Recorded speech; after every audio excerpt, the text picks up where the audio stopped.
You're listening to They're gonna call it a hard foul.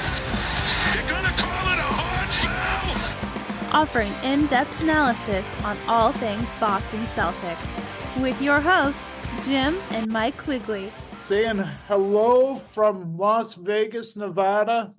My name is Jim Quigley. I'm on with my brother Michael, as always, on another edition of This Is a Hard Foul. You're going to call that a hard foul? What the fuck is this podcast called, Mike? I am on no sleep, people. I flew into Vegas last night. I had a very early morning presentation on a Zoom that I had to do this morning. Nobody cares. I am going on about 4 or 5 hours of sleep and a little bit jet lag. And yeah, so the Celtics, Jim, they closed out the series this week. They beat the Cleveland Cavaliers, who were decimated by injuries. There's a lot of talk about how it's been too easy for the Celtics, and there's discussions about, is this good or bad? Well, you didn't want to hear all my travel problems? I just really don't. To get right into what's going on? I don't care about your travel. I don't think anybody does. So I'll start this off with you, Jim. How do you feel about the Celtics these first two rounds? I know that in past years, my opinion is that the extended series actually hurt them in the long run because people got injured in key times, like Jason Tatum in Game 7 last year. And certainly Rob Williams not being healthy against Golden State a couple of years ago. So yeah, just getting your initial thoughts on the Celtics closing this out and getting ready for the Eastern Conference Finals. Well, I guess there's multiple ways to really look at this, right? The Celtics over the last two playoffs have really had treacherous roads, whether that was partly self-induced or whether it was real. I mean, 2 years ago, you had to go through Brooklyn, Milwaukee, and a really good Miami team. And then last year was Atlanta, which you kind of played with your food. Philly, who I think was better than people gave them credit for. And then a Miami team that went to the finals, even though they were an 8 seed. As opposed to this season, it's not been a difficult road travel for the Celtics. They've faced two teams riddled with injuries. They've easily disposed of both with just a, one hiccup game, game two in both series, which is, the Celtics haven't won a game two in forever at this point. But both games, it was just kind of weird, excellent three-point shooting. Maybe the Celtics not defending the three as well as they should have. I think that was more in the case in Miami than in Cleveland. And the rest of it was just taking care of business. So what did we actually learn?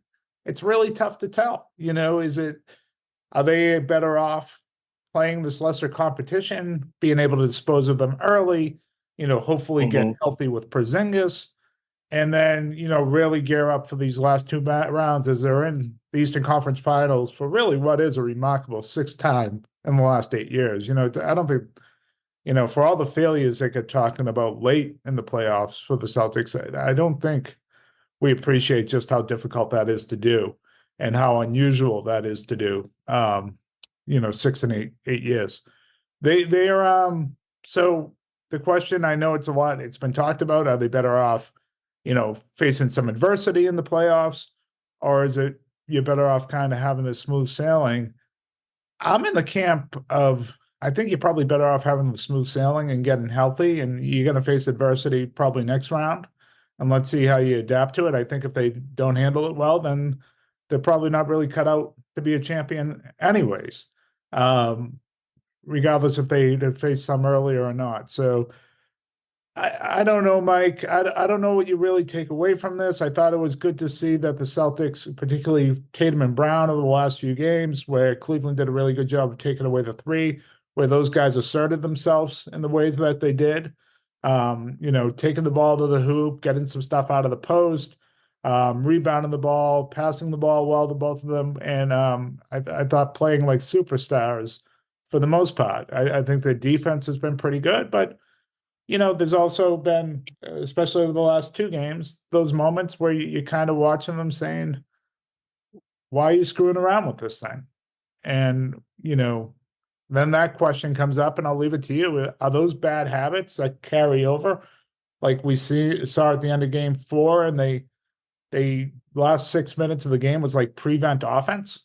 And, they were just waiting to run isolations or screen and rolls, targeting one defender instead of getting into the stuff quickly like they had been throughout the entire game with a lot of success. Or instances like yesterday where they just didn't seem inclined to play defense.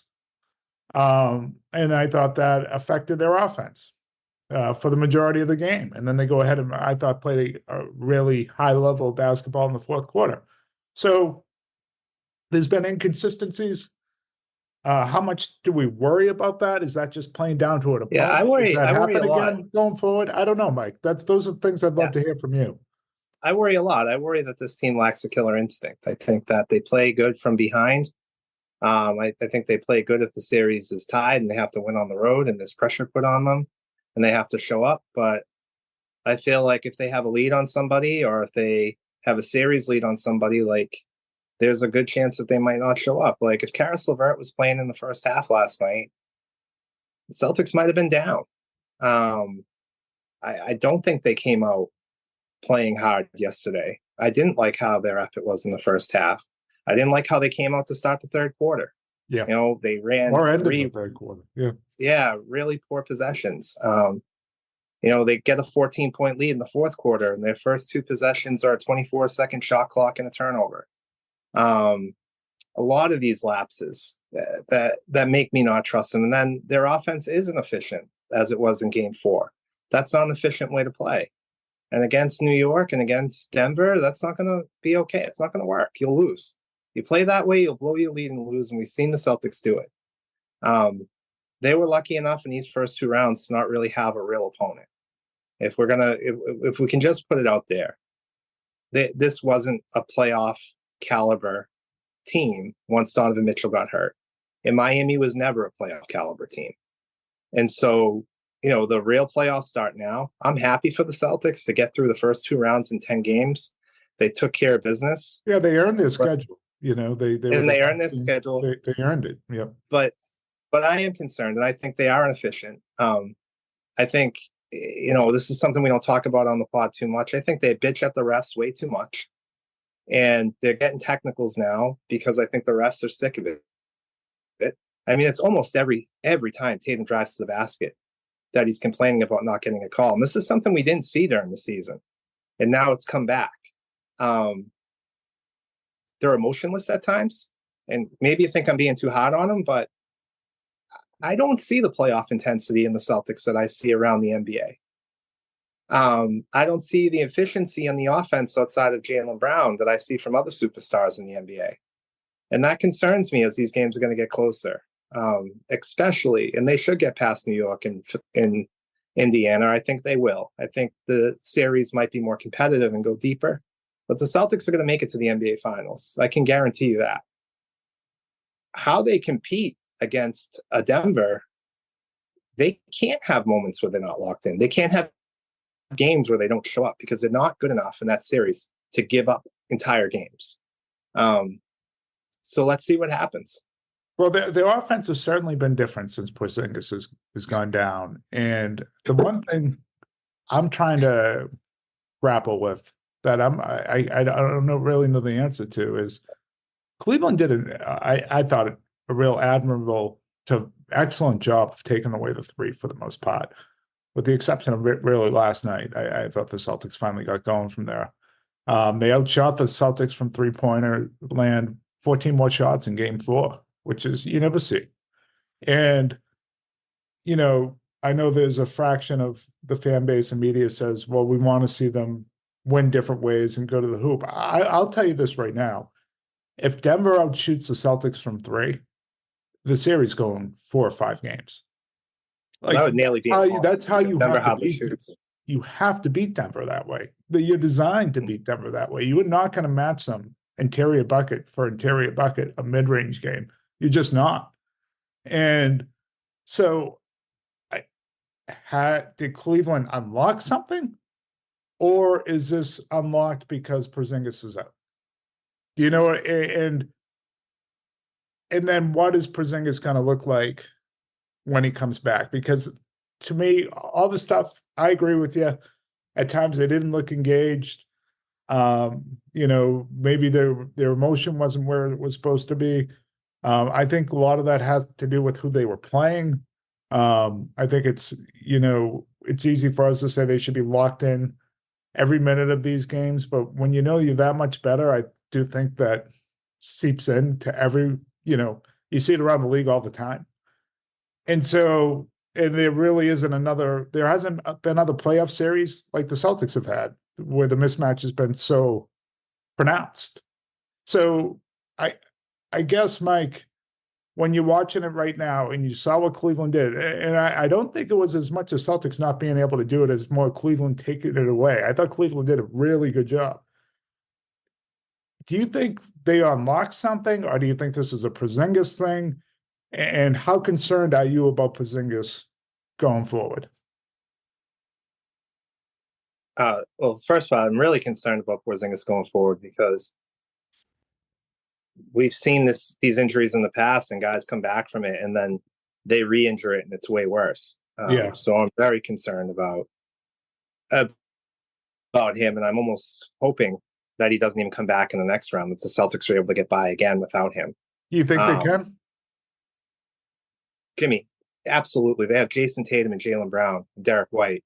If they can't figure out a way to win without him against the Knicks and the Pacers, that's disgraceful.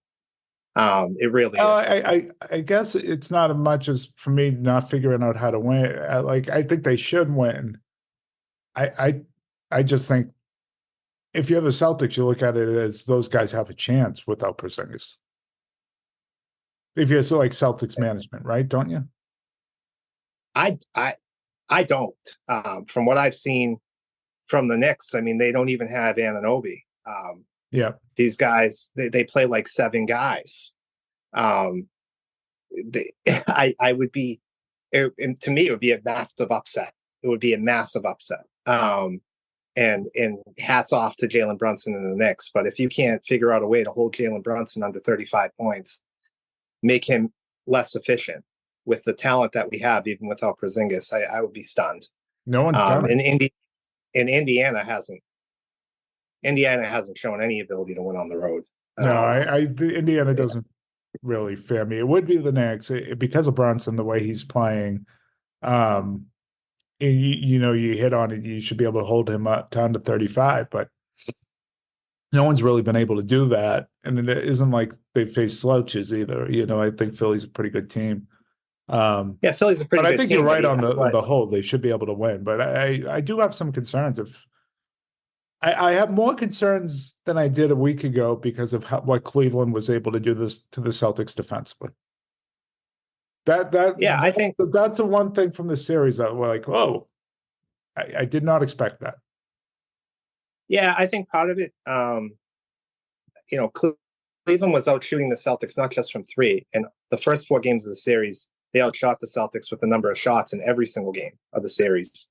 So that was something that stood out to me. But I think what else stood out to me was just Jaylen Brown's efficiency up until Game 5.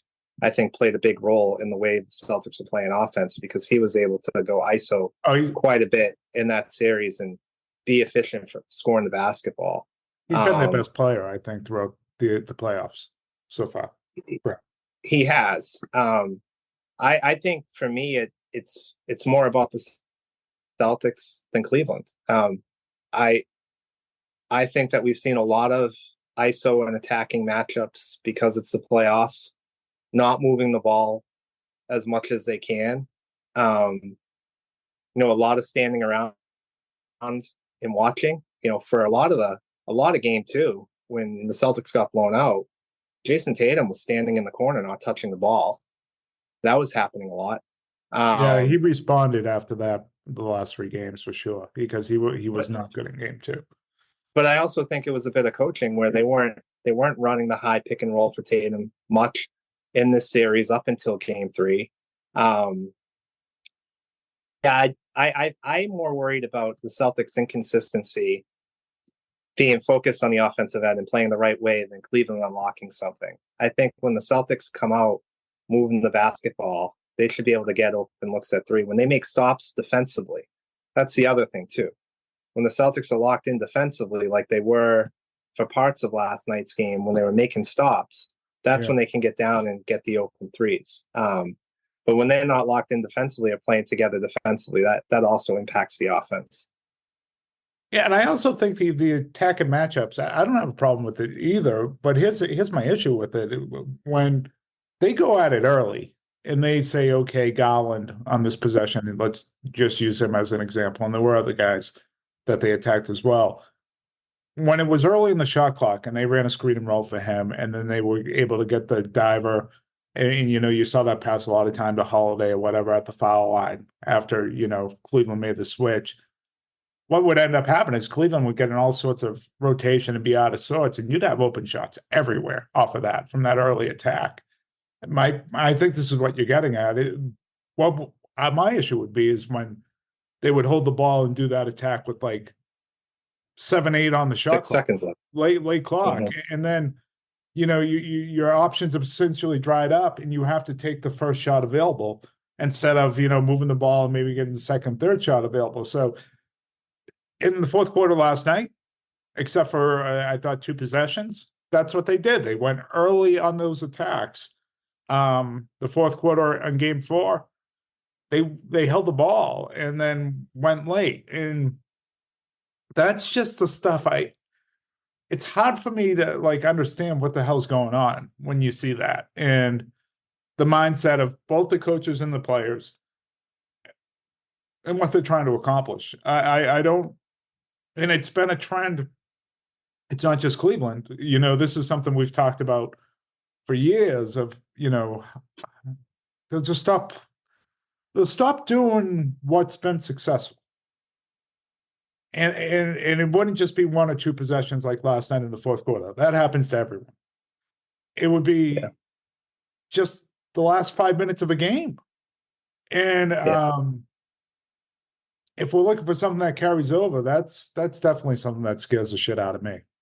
Yeah, the other thing that I'm concerned about with this team too, and I am concerned about this team, if I'm going to be honest, like, who is the leader of the team? Because the personality of the team kind of sucks. I don't know. As far as the emotion that I see on the floor, like, I understand that Marcus Smart isn't here anymore, and that's good. We're better. But I don't feel like the leadership on the team picked up any of what he left with.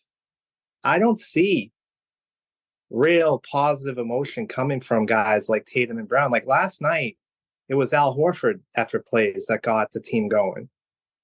The only time I really see emotion from these guys is when they're yelling at the refs. I feel like the too cool for school coming out the way they play some of these games comes right from the top. And I get really concerned whether the attitude or the mindset of Tatum and Brown is good enough to ever win. Yeah. And I really need to see it. I mean, Tatum's had some incredible moments. Game 6 in Milwaukee, even played really well in Game 7 against Milwaukee. Obviously, the end of Game 6 against Philly, Game 7 against Philly, and then Games 4, 5, and 6 against Miami last year. Looked like he was on his way to have like an epic close to that series before he got hurt. So I get it. We've seen it. But I've also I haven't seen a team that looks like they're in the moment. Yeah, I don't know. That looks like they're in the moment. I think Tatum's been excellent over the last 3 games. I think he's been their best player. I think he's been very aggressive. His shooting hasn't been to the level even yet of what we'd hope. He did clean up the foul line a ton, which we like. And there's been the camera capturing him. I know there was one with Brown last night where he kind of pumped his fist like enthusiastically early in the second quarter. So I don't know. Maybe in the fourth quarter when Al Horford blocked the shot. Yeah, so I think it's there. And Brown certainly exhibits it in different ways. He gets fiery at different moments. They're nothing like Marcus Smart. They're nothing like KG. I don't think that stuff exists. But in terms of going out and playing emotion and playing hard. I know you get frustrated with the uptick and bitching at the officials, but I think that sometimes is a show of a guy that's really locked into what's going on. And I don't know, Mike. I hear what you're saying. I think part of it is also the crowd isn't really into these games yet because of the type of mismatch. It almost doesn't feel like playoff basketball at times. When they're at home, and I think they bring in a different attitude when they're on the road, which is, not great. But I think in terms of Tatum, especially what I saw after he got called out pretty good in the media, and I actually thought his response at the podium was really good. And then his response over the last 3 games, and they needed it because Cleveland has played them differently, where he hasn't been doubled on the perimeter. So he needs to attack like he has. And when I think he's been pretty good in the offense on the whole because of it, hasn't been bad. But whether they have that mentality or not, I guess that will linger unless they win it, So Yeah. We'll have to wait and see. Yeah, we'll have to wait and see. I mean, I'm hoping for it. I really am. I look around the NBA, I look at Denver, and it's like, who's that guy? And it's Jamal Murray. Like, it's easy to pick out, right? Yeah, but Jokic doesn't exhibit that, and he's by far and away the best player. I mean, Murray can exhibit that all he wants, but he's not the reason they win. It's not because of that, and it's because of Jokic. Yeah, but Jokic does a lot more than Tatum. Oh, he does a lot more than anyone. Yeah. Yeah. And that's kind of the problem, Mike, I think, with the Celtics are up against, and what the litmus test is let's say it's going to be Denver coming out of the West, and every day that goes by, it looks like more and more that's going to be the case. Do you just team per team take away all the other variables, just the 2 teams on the floor, with Jokic being far and away the best player? Like, to me, Denver's the team that I'm picking. Yeah, my litmus test. And so is it a failure if they lose to Denver? I don't know. I don't think it is. No, it's not. My litmus test is to not lose like you lost against Golden State, to compete. I want to see them compete because I don't think they competed in those last couple games against Golden State. I mean, your best player got outplayed on both ends by Andrew Wiggins. So what I'm looking for against Denver in the NBA Finals is I'd be shocked if we beat them, because if you watch what Jokic did the other night, it looks like that team might not lose another fucking game until they face the Celtics. But if we're in every game, we steal a couple, it goes 6 or 7, and it's not blowouts, and our star players are showing up, and at the end of the day, it's just like, well, what were they supposed to do? Well, in the way the Celtics are going to have to beat them, and I think people are going to hate hearing this, is they're going to have to outshoot them from 3 at a really decent clip. You can do that. Miami certainly has done that to the Celtics over and over and over again, So we've seen it happen to the Celtics, but I would rather have Denver. That, and I think the Celtics have to play a little. Celtics. That's I think Denver hasn't played a team as talented as the Celtics, so I think that Celtics have that going for them, where they have several guys that can go off one night and get you a win. Yeah. I mean, you saw Derek White win you game 1 against Golden State 2 years ago. That's what the Celtics have. Denver doesn't have that. Denver has 2 guys that can beat you. So Celtics have that going for them. The other thing that I would like to see is how does Denver respond if the Celtics came out a little nasty and a little dirty? Well, I think what if the Celtics did play that way? How would Denver respond? We've seen that though, Mike, in this Minnesota series. Minnesota was nasty. They weren't dirty, and the Celtics aren't built that way either. But they were nasty. They had Jamal Murray completely shook those first 2 games. Well, the biggest moment of the playoffs is when the NBA didn't suspend Murray for game 3. And he should have. When we look back at this playoff run and Denver's run, that might have been the biggest moment, because And he should. And honestly, the coach of Minnesota, in hindsight, when he was at the podium after Game 2's victory, he probably should have been calling for that suspension. And that might be something he regrets. When he was asked about it, he didn't. But it wasn't. It was the associate head coach, right? It wasn't. No, it was the head coach who was doing the press conferences. Oh, it was Finch. So the day after. Yeah. Oh, yeah, okay. If that were me, I would have been because obviously that gives you such a competitive advantage to go up 3-0. I would have been calling for that suspension.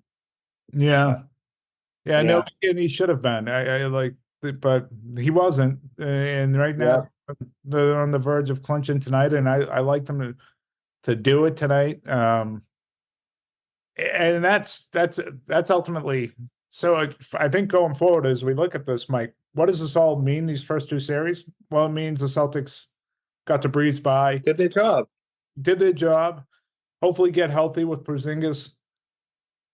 But, they are if they get by the Eastern Conference Finals, which they should, they're going to face an immovable object in Denver. And can they unlock it with their three-point shooting? Is Porzingis healthy? It's going to be fascinating. And the way things are going, Jim, maybe Jokic gets hurt. Oh, let's hope. Yeah. I know we're going to get off the pod. Just one interesting thing from the Celtics victory yesterday. I don't know if you picked up on it. Obviously, Tony Brothers technical on Tatum was bullshit. Yeah. I think it was coming from a different place of frustration. That guy is such an asshole. You can't. But he was clearly fouled too. He was clearly fouled. So you screw up the call, then you tee him up. Like, come on. So there was an interesting interaction in the fourth quarter. They missed a call where Garland got fouled, and then down the other end, Garland shoved Derek White out of bounds, and just like it was a foul out of frustration. He was getting purposefully, and then like he was screaming at the ref. And Tatum was doing the inbound, and he's just, I could read his words and lips saying, how is that not worse than what I did?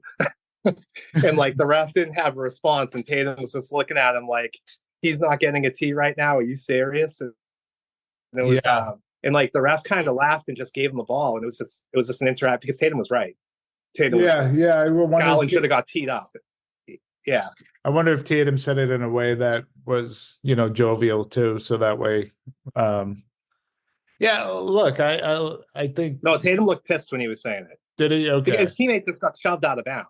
Yeah. So Yeah, and I think you're right. It's a reputation thing with Tatum now.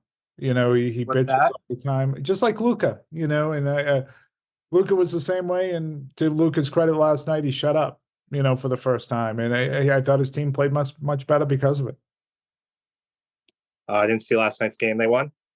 Oh yeah, they controlled it from the start to the finish. So they're up 3-2, and they're going home. Yes. Oh, that might feel over. So we're probably looking at Luka, Dallas. It feels like Luka's on a mission right now out there. Like the way he played last night after playing, I thought his worst game I've seen him play in the playoffs. In game 4. Forever, in game 4. So I think they're going to finish him off. And so let's make some predictions to end these series. Mike, and we'll end this pod. Does the series go 7, Indiana, New York? And if so, who do you got? You picked it in Indiana to start, remember? Yeah, I think it definitely goes 7.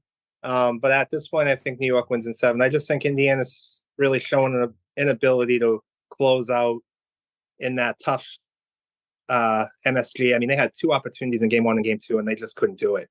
But I think at home, with all the injuries to New York, I don't think New York's got a chance to win game 6. And if they do, unbelievable. But I think the refs are going to be against them. The crowd's going to be into it. And Halliburton's a different player at home than on the road. As far as the Western Conference goes, it looks like Denver's winning 4 straight, right? Go Minnesota, force to game 7, but I don't see it. And I think Denver wins the Western Conference in like 5. Yeah, so for tonight's game, I like the Knicks tonight. And I actually think it's a game they have to close out. I hear everything you're saying about Indiana on the road. I just think the Knicks are playing with fire with the amount of injuries they've had, the amount of minutes they've played, and in game sevens, weird things happen. So I think if New York allows Indiana to win tonight, I think they're playing a very dangerous game. So I'm going to take the Knicks. I'm going to take the Knicks to win the series because I think it's going to end tonight. But they better be careful. They better close it out because I'm not so sure if they don't that they advance. As for the other series, I like Denver. Obviously, I like them to close it out tonight. I don't see this series going 7.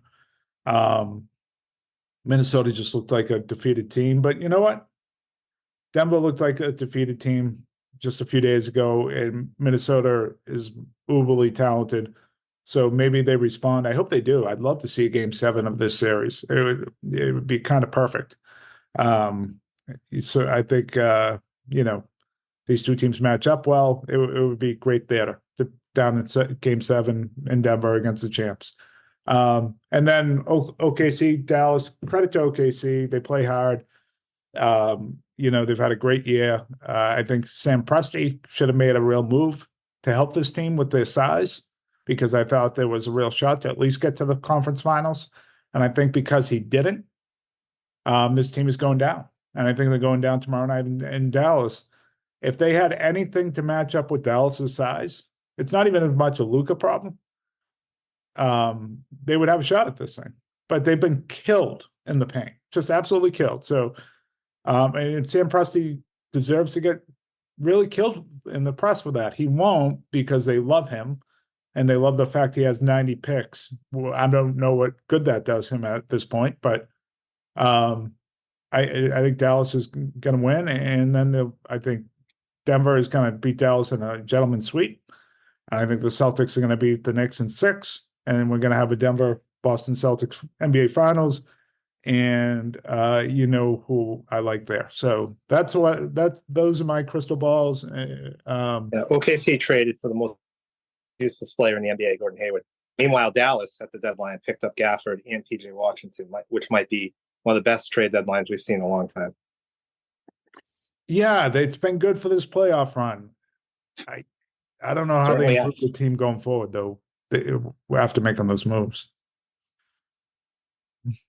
The fact that they turned Grant Williams, who was horrible there, into PJ Washington and Daniel Gafford, I think does improve that team quite a bit. It improves them. All right. I think it limits their growth. They didn't just give up Grant Williams; they gave up picks too.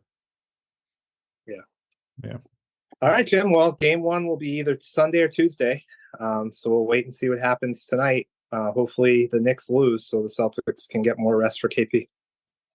Yeah, so Mike, my understanding is if Knicks win tonight, game 1 Sunday, Indiana wins tonight, game 1 will be on Tuesday. So, yep. All right, everyone. Have a good one. Take care.